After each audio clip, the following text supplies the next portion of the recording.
see everybody. I hope you're having a wonderful morning. It's my privilege today to welcome our guest, Danny Beaton.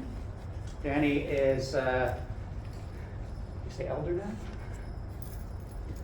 Danny is a long time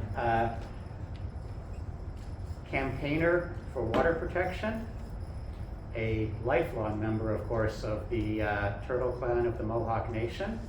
His family hails from the Six Nations territory, which, if you don't know, is near Brantford, Ontario.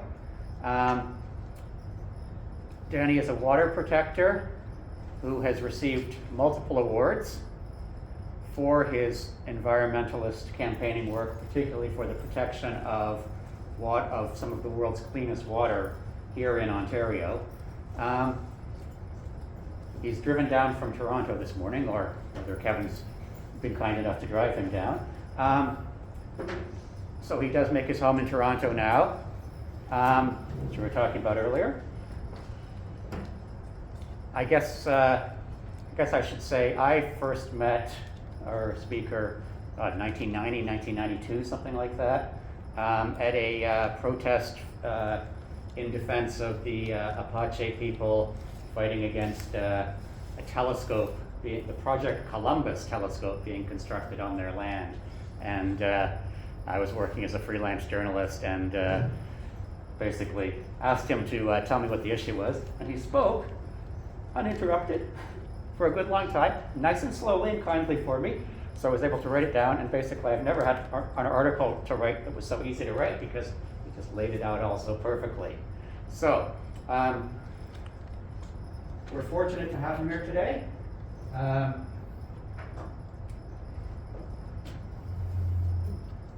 else can I say? Honored by the Canadian Parliament on a multitude of occasions, winner of the Environmental and Natural Resources Award from the National Aboriginal Achievement Awards. Writer in such publications as the First Nations Drum,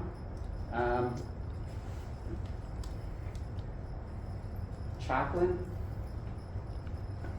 prison counselor, someone who's worked with vulnerable people for a long time. So let me pass it over to Danny Beaton to share the rest of today. We have until about 20 after the hour, and there's a clock over there if you need to check it. Yeah, it's really happy to be here.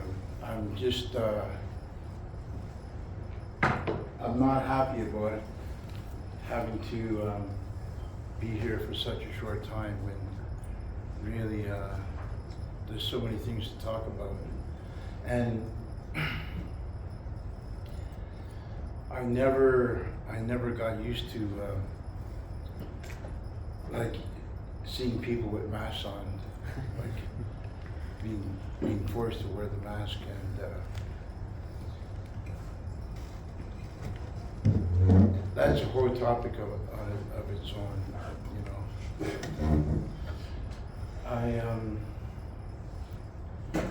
When the virus first hit,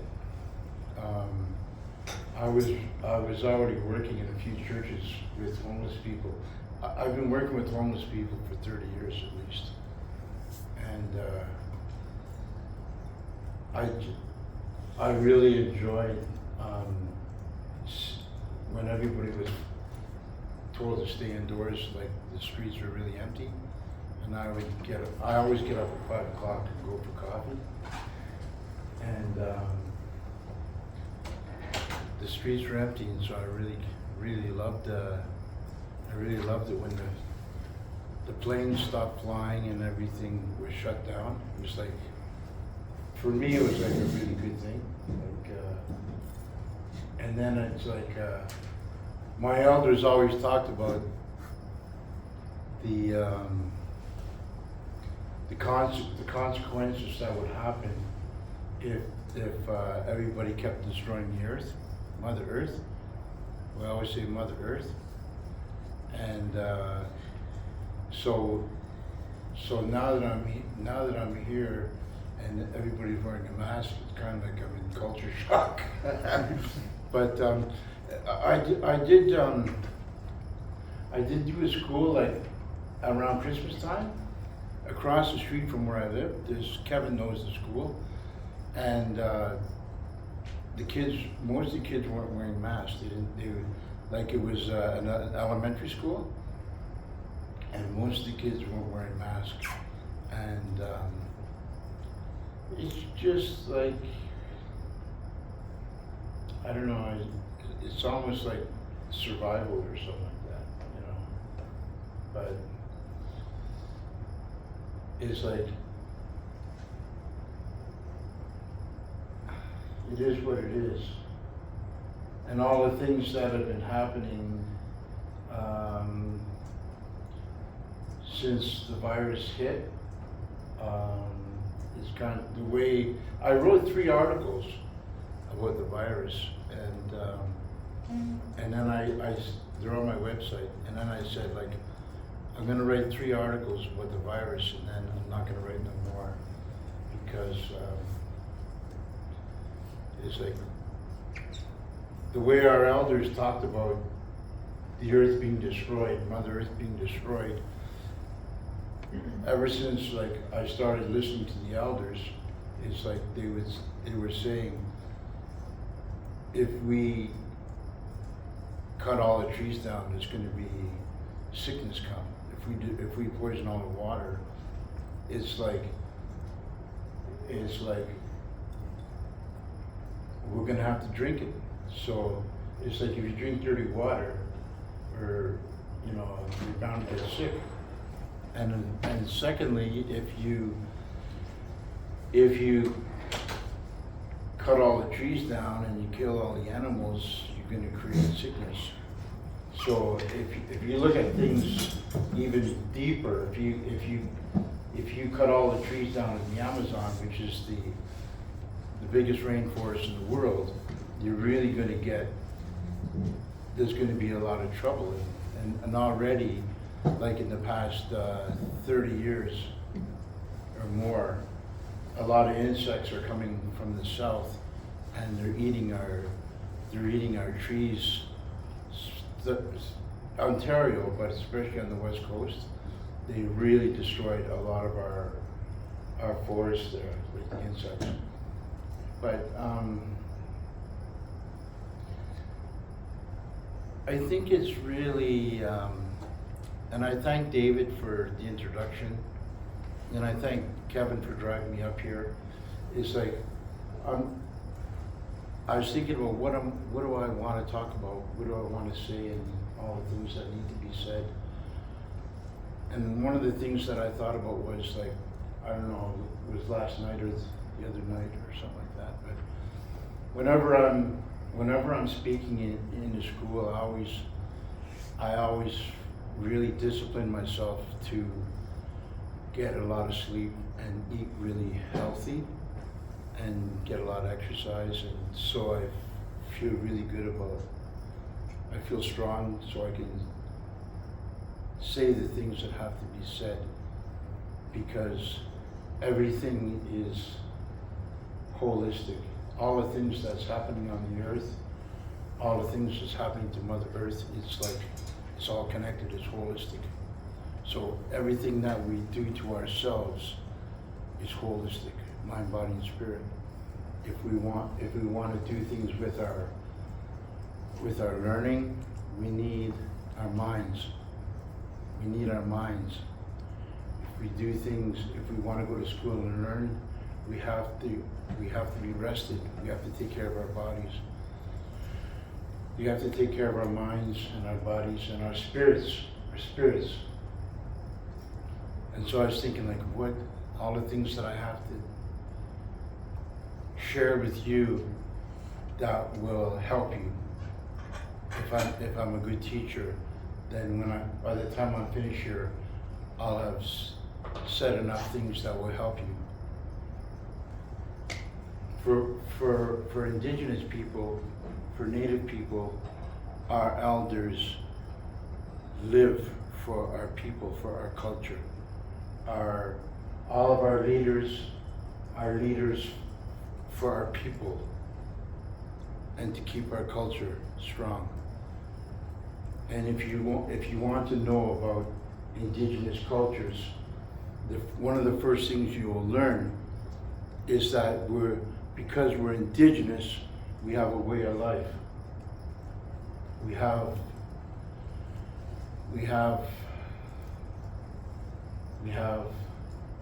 values, and part of our way of life is, and what's passed on to us from our elders, is ceremonies from when we're young. And if we're lucky to be brought up in that kind of a life, that ceremonial life, it's a very powerful life, because you learn that one of the things our elders teach us, we always carry tobacco. I wear this bag because it was given to me, and it's so sacred from my elders that it's protection too. But when I don't, if I'm not wearing this for a public show or for protection or for a cultural gathering, I always have tobacco in my bag. I always carry sacred tobacco because it's our strongest medicine. Our elders teach us our medicines and our culture and our thinking, all the things that we need to know. When I first started going to ceremonies,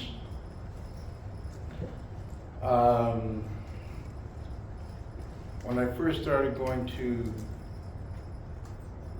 our big gatherings, the things that our elders would talk about, because whenever we gather up, normally we do a lot of talking, and the most important people in our culture is our elders, our old people, and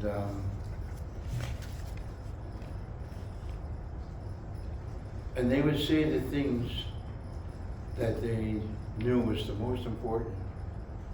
And some of the things that I heard when I was young was that when I think of it as mind, body, and spirit, that they would say it's important for us to look like Indians and to talk like Indians and to live like Indians and to eat like Indians. So we should know what our traditional foods are. We should know the things that are our medicines. We should know the things that will make us strong. And it's funny, it's like natives have the highest diabetes in the world, and we have the highest sicknesses in the world. We have the highest suicides in the world. But if you study the culture and you live the culture, you can find that the most important things that we need is real food and traditional food, like our vegetables and our berries.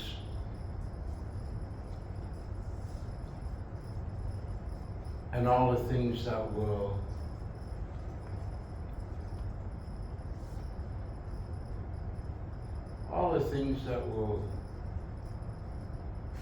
fill our kitchen, fill our cupboards. It's like we need real food, and we need our culture desperately. If we don't have it, it's like I was talking to David and Kevin this morning about my friends that are doing projects up north, and I said, well, it's like, it's not just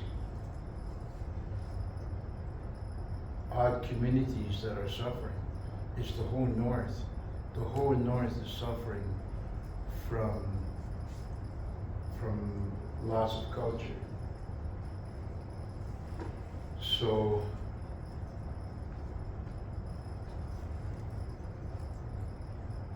how could things become so bad, or how could indigenous people become so sick in like after all these years of first contact and all these years of civilization.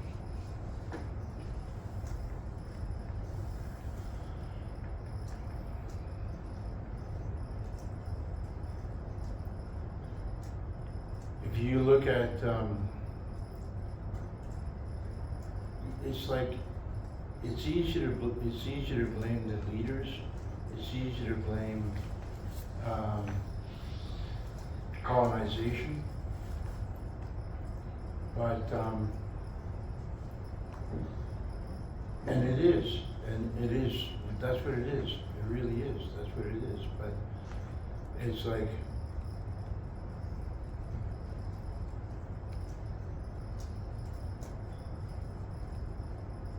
how do we make society healthy again? How do we make society like how do we make society honest again? And is it possible? Is it possible for indigenous peoples to heal?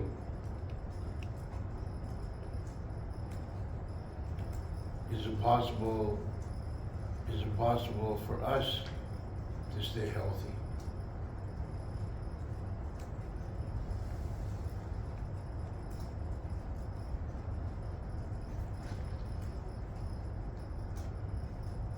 Are we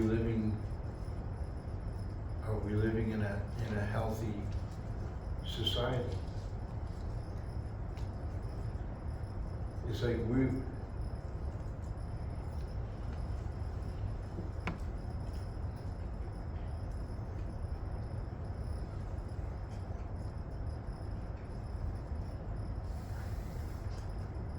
you have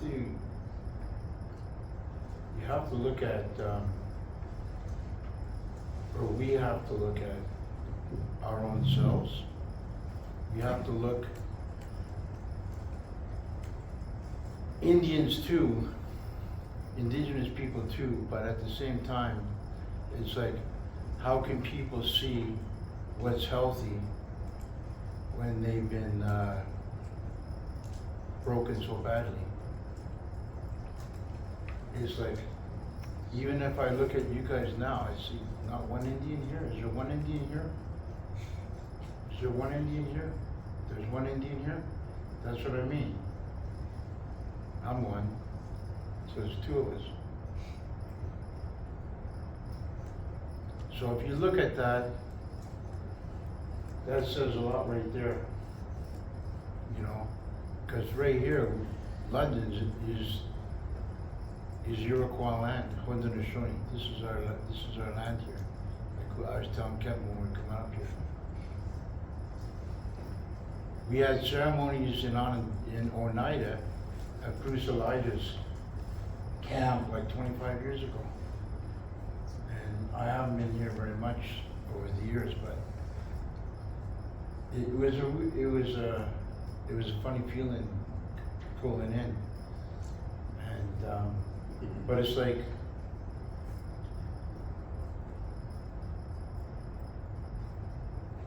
if you want to make the world a better place, or if we want to make the world a better place, you have to start somewhere.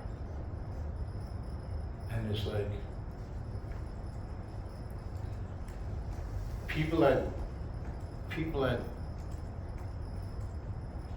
take these studies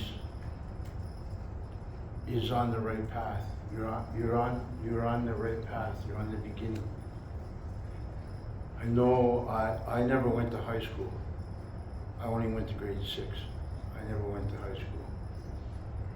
But I never stopped communicating. I never stopped thinking. I was always a thinker. I was always a communicator. And I was always an adventurist, because we're on an adventure. We're all on an adventure, every one of us. It's a spiritual adventure. It's a spiritual journey. This road is spiritual, and this road's not. So if you're on this road, if you're in this classroom, you have to take it serious. If you're in this classroom, you have to say to yourself, am I here because I want a way of life? Or am I here because I want a job and make lots of money? If you're here because you want a way of life, I've known this guy for 30 years. He's a brother. I've known this guy 25, maybe 20, maybe 25, maybe 20. That shows you, when you start to have a way of life, you will always have these kind of friends. You will always have this kind of family. In our culture, our elders teach us, every man is a brother. When you hear that people say brother, you know where it came from? From the people from this land. We taught everybody that came here on the Nina, the Santa, the Pinta, and the Mayflower. We taught them all. We fed them. We taught them what brotherhood was. Every woman is a sister. Every man is a brother.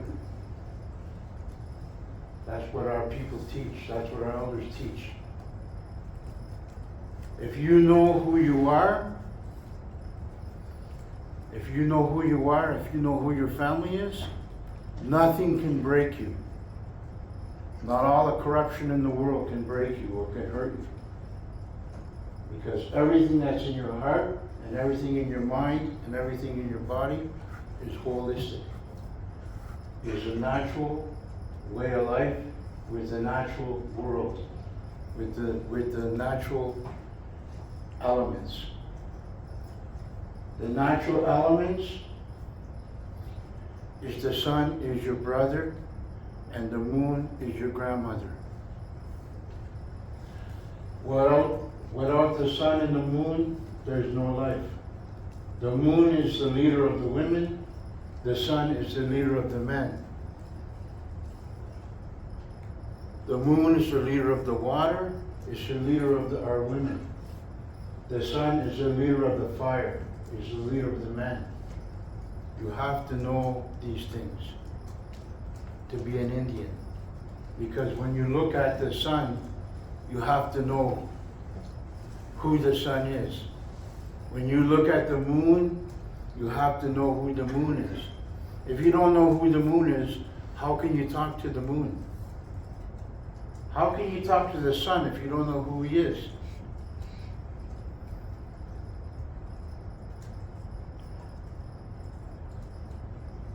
When you see the stars in the night, they're all shining. But our ancestors taught us we came from the sky. Our ancestors taught us we came from the stars. If we came from the stars, you have to know where you came from.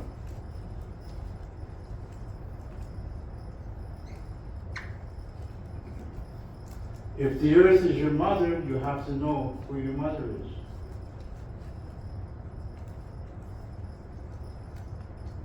You have to know she's a lady.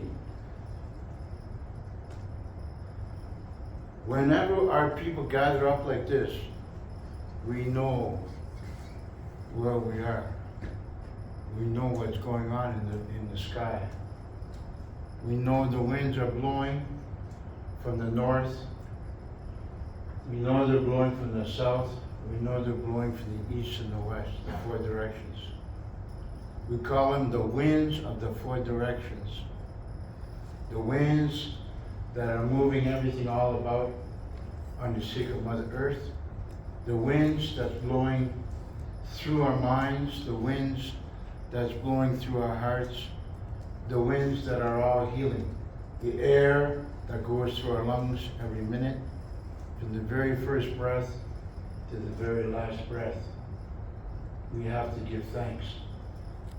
This is what our duty is. as human beings. This is what indigenous people's doing with their time. This is what our ceremonies are for.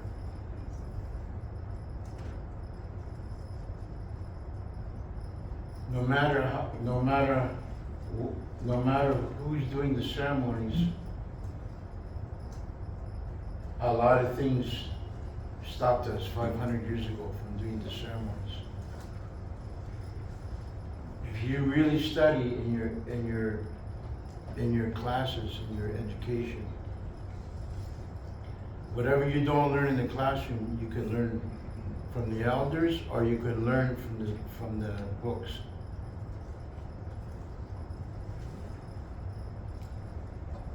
The most important books that I ever read was, the first one was a book called Indian Country by Peter Matheson. If you didn't read that book, then you will learn so much that I don't get to share with you from that book, Indian Country by Peter Matheson. I promise you, he will help you to see everything that's going on. And the second book is called Fool's Scroll, Wisdom and Power, by W.E. Males, W-E-M-A-I-L-S, W.E. Males. Everything that W.E. Males wrote is authentic. Everything that Peter Matheson wrote is authentic. The most authentic books. The third one is Wisdom Keepers by Steve Wall. And he did a lot of stories on my elders. And them books will help you to understand Native Americans and indigenous peoples. Another one is by Chief Warren Lyons and John Mohawk. It's called A Basic Call to Consciousness. Anything that you Google from these writers will show you that they're the most authentic historians in North America, and will help you to understand indigenous cultures. If you pursue your studies with Professor Webster, you will have a chance to maintain holistic health, because through the culture and through justice is holistic health. Without justice, there's no holistic health. Without justice, there's no good mind. The Haudenosaunee is a culture of thanksgiving and good mind. And the good mind is respect for all creation. So every time I get to visit with the schools, I always try to say the things that my people would want me to say, and I would never want to say something that would offend you in any way. because our elders and our people are very, very respectful. And when I first met David, I was very young. I'm 68 now, but over 30 years ago, I was 38. I was very young. But I was obsessed with my culture. I was obsessed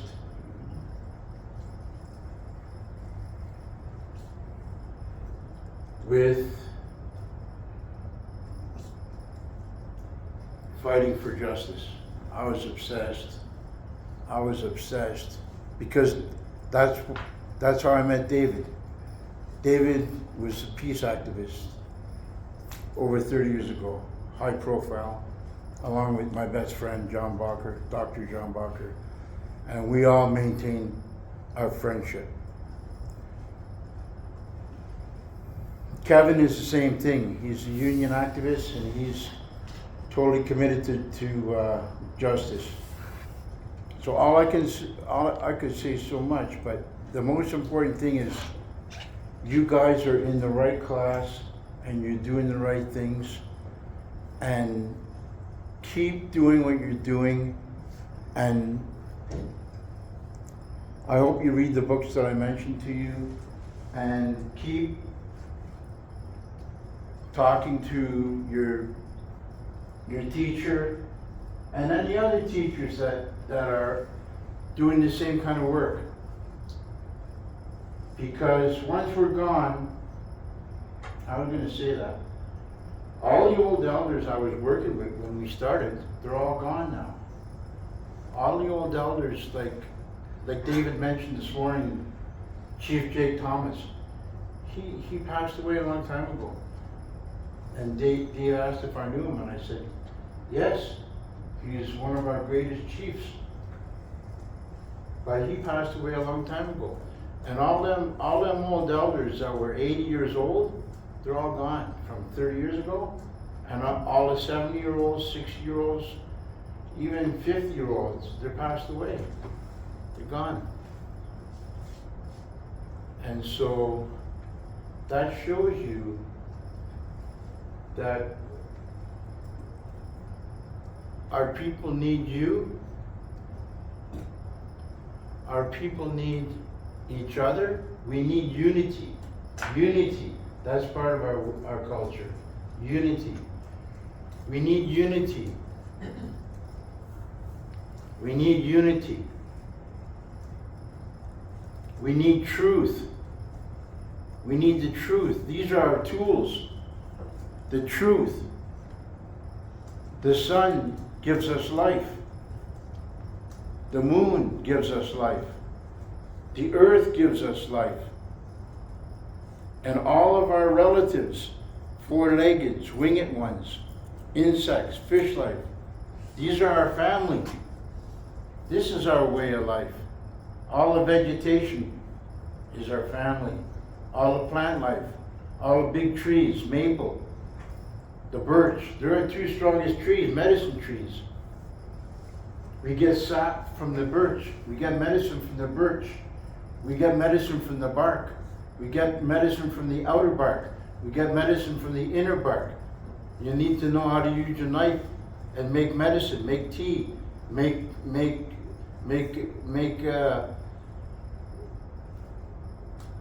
gum to chew, and how to heal. We need to make medicine from you need to know how to get medicine from the maple tree so you can build your immune system up when you're sick. You need to know how to do this for your families. That's what our elders teach us. You need to know what the berries are. You need to know which berries, where the berries are. Strawberries, blueberries, raspberries, blackberries, all the berries. You need to know where all the mushrooms are. The healing food. And then when you're older and you have your own land, you need to grow your own squash. You need to know how to make squash soup. Make your own soup. Make soup for your families. How many people cook for their families? I just came back from out west and I saw my mom. She's 90 years old. I went and saw my mom. She's living with my brothers, and when I went there, the first thing I did was I made them a pot of soup. I made them wild rice soup. Then I made them a turkey soup. Then I made them the turkey and squash. And they loved it.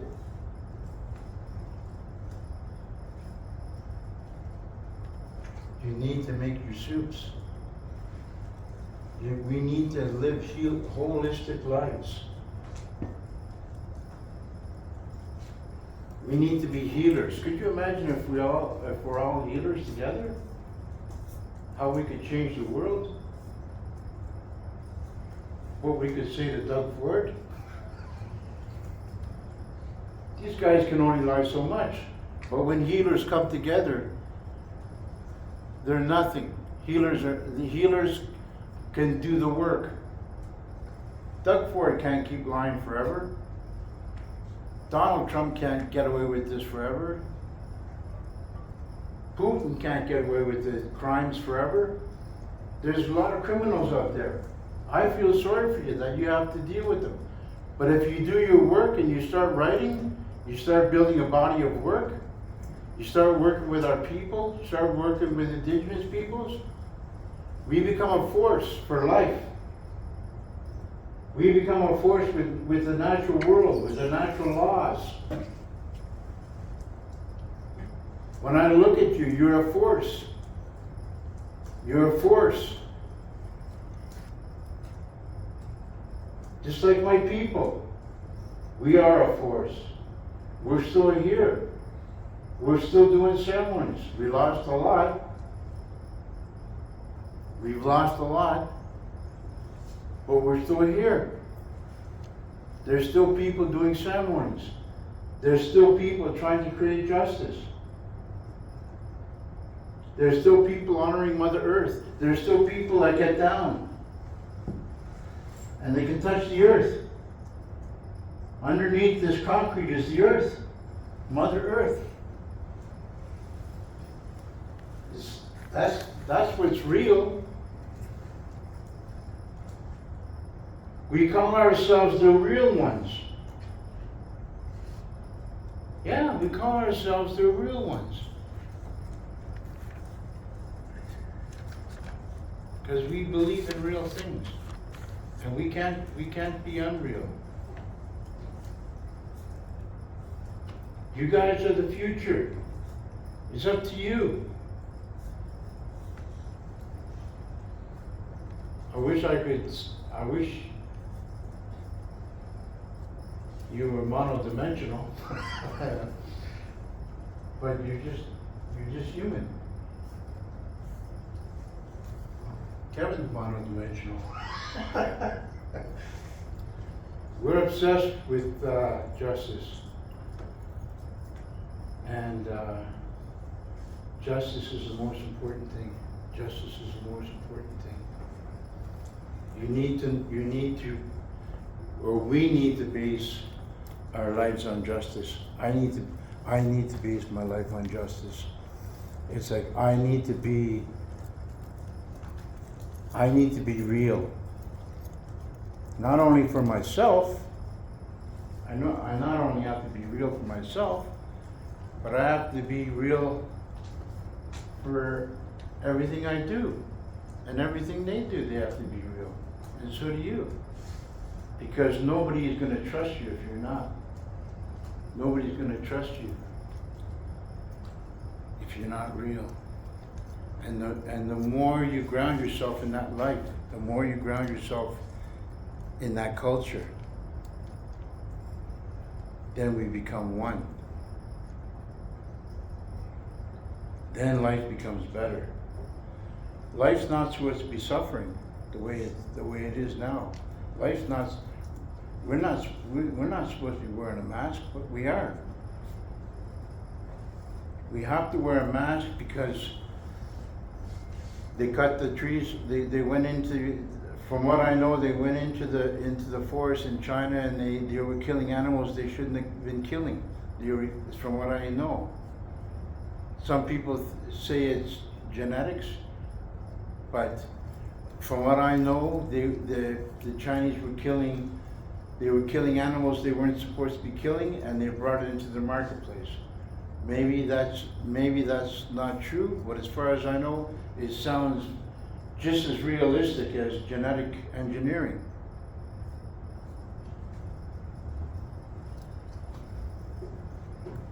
Because there are scientists that were experimenting with things that they shouldn't have been experimenting with. And they're still doing that kind of stuff. Scientists are still doing things that they shouldn't have been doing. But we're not supposed to be cutting all the trees down. We're not supposed to be killing all the animals. And that's where the sicknesses come from. If we keep destroying everything that's around us, we're going to end up poisoning ourselves. And you young students have a chance to communicate, and you have a chance to defend life. You don't even need to have a degree to defend life. I never went to high school. I've been defending life for 30 years.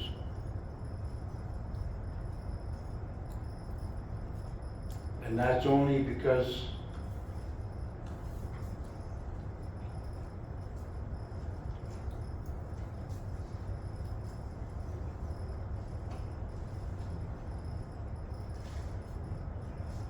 I always died from alcohol. Just like a lot of Indians are dying from alcohol. That's one of the big problems with our people. It's like there's things that are here that have hurt our culture more than anything. So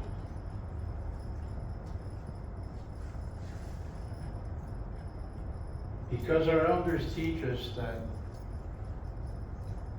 we need to give thanks. We need to give thanks for everything that the universe gives us. Our elders say that the Creator is the universe. And in this way, our ceremonies are for giving thanks. When I'm with young students, elementary schools, little kids, I always say, we're Thanksgiving people. I'm really happy to be with you guys because you're Thanksgiving people. And your teachers are teaching you to be thankful. If we spend our whole life looking at the sun every day and saying, thank you, brother sun, for giving us life. Every time you look at the sun. Don't live your whole life not talking to the sun. When you look at the sun, you have to say thank you for what it gives us.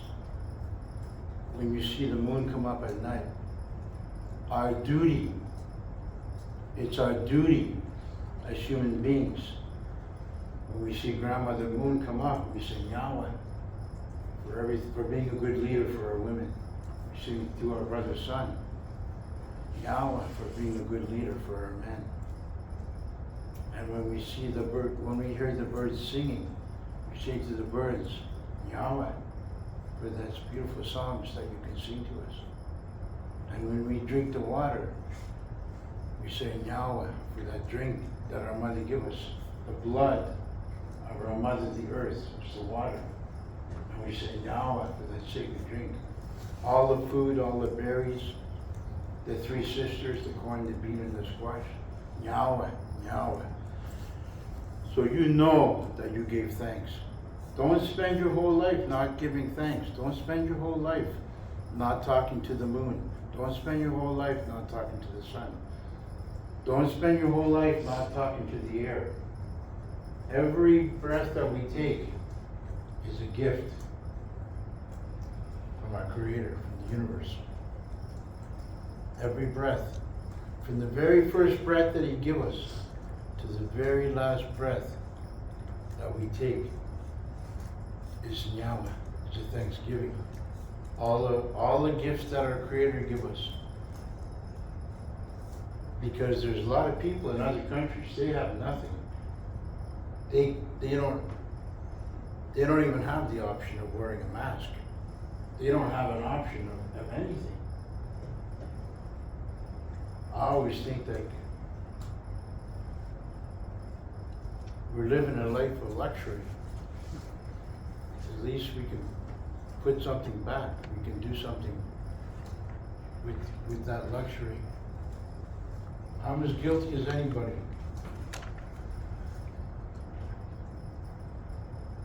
I'm as guilty as anybody. If his foot's on the gas, it's the same as my foot. So I brought some articles, and this one here, I've been a steady writer for 2 national newspapers. This one here, this picture I took is Wilbur Najuan. He was chief for 14 years in Cape Croker, and Kevin met him a few years ago before he passed away. But this is a picture I took, and it's the Georgian Bay up in there, Lake Huron, and it's like we have the largest body of water in the world. We have the freshest, cleanest water in the world, and we have the richest food supply in the world. We have the most food supply and most fish than anywhere in the world. The freshest and cleanest fish, I believe, in the world is right here. And it's a white fish, and it's a pickerel, and it's a lake trout. And if you haven't tried it, you should ask David where to get it, and he'll ask me, and I'll tell him where you can get it. But I think they probably have it in the Metro store because you can buy whitefish. It's pretty good. It's like my favorite fish. This is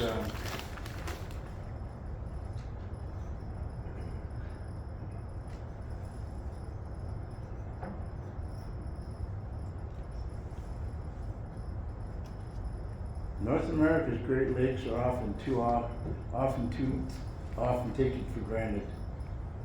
Despite their vulnerability from being 90% water, trapped by the last ice age, with only 1% of their volume being annually removed, even spectacular inlets such as Central Asia's Aral Sea can become dried up in toxic waste through the blind stupidity of humans. Diversity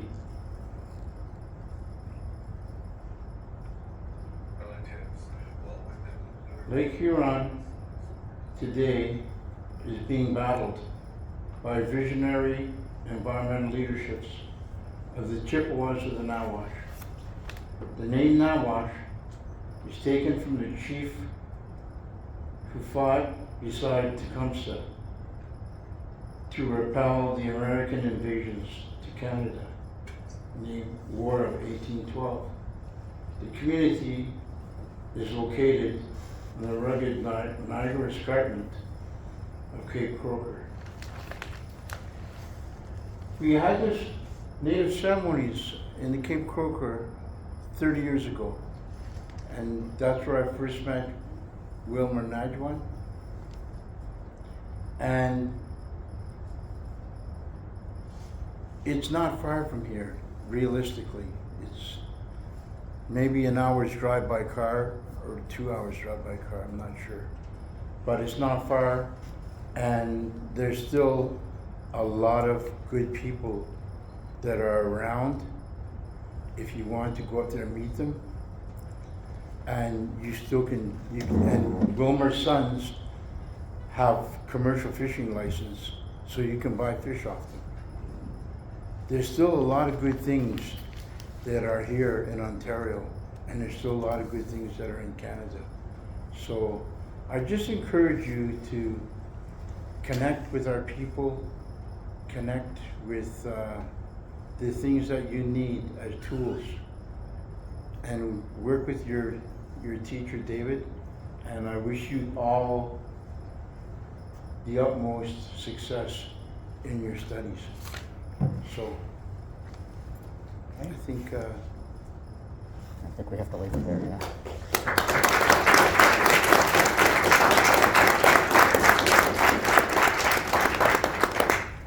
Okay, well, thank you so much.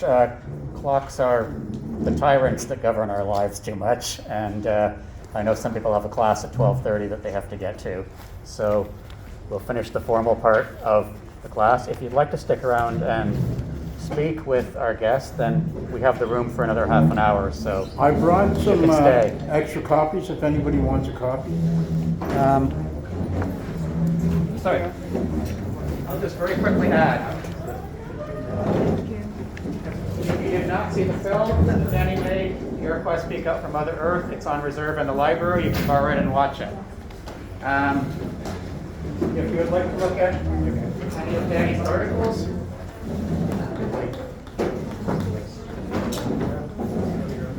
DannyBeaton.ca has all the articles, so take a look. And thank you very much for your time listening. Thank you very much to our guest for speaking. And if you'd like to talk to him, look at issues with First Nations Drum, please feel free to stick around. Thank you so much.